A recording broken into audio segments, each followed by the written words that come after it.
Here in Japan, we have a national consensus that we put a lot of public funding to support universities' financial balance. Of course, students and their families will do their part in supporting universities, but taxpayers here agree that since Japan is a very resource-poor country, we have to put a lot of effort to education, and university educations must be accessible to all, irrespective of income levels.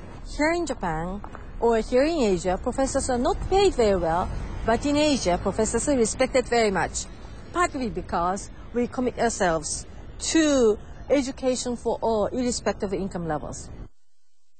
So if the debate over U.S. schools has a center, it might be cash-strapped California. Take a look at what many university students there face this fall. A whopping 32% fee hike over last year.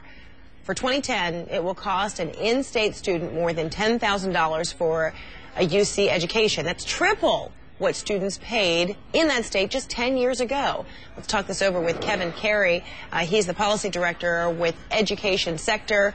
That's a nonpartisan think tank that looks at education issues. So, Kevin, fee hikes not exactly rare these days, but we're talking about 32%. How reasonable is this? Well, I think it's unreasonable. I mean, this comes as a shock and really at the worst possible time for a lot of families in California who have seen their college savings devastated in the stock market. They've lost their jobs. Their mortgages are underwater. They did their part. They saved for college, and now all of a sudden the state's coming along and hitting them with this huge tuition hike in the middle of the year. And so what is the explanation? Why 32%? Why is this necessary? Well, state budgets have been rocked by the recession, and history tells us that even though we know the economy is starting to recover, that it'll be another couple of years before budgets bounce back. And so in a lot of ways, I think the worst is yet to come for these students. So is it correct that this will impact mostly the families who earn more than $70,000 a year? Those who make less than that, they considered to be less wealthy, perhaps they won't be hit by exorbitant tuition hikes? Well, it's true that in the University of California system that low-income students won't see 32% increases, but let's keep in mind that Governor Schwarzenegger recently proposed cutting funding for 110,000 students in the community college system in California, and that, of course, is where most low-income students actually go to college. So this is a disaster for low-income students, no two ways about it. So how does this compare to other states? Well, California is the worst, but other states are in bad shape. We've seen proposals for 31% increases at the University of Arizona, 15% in Florida, 14% in Washington State.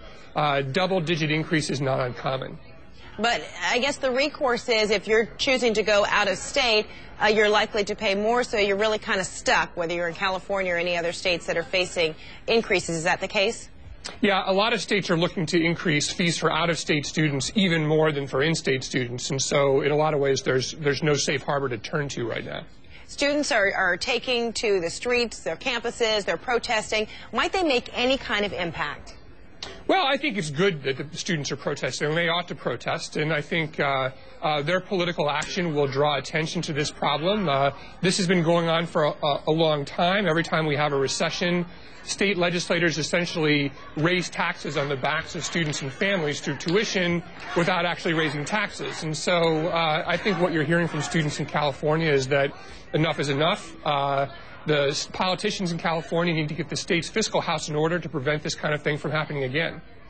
Carey, Policy Director with Education Sector, thanks so much for your time. Appreciate it. Thank you.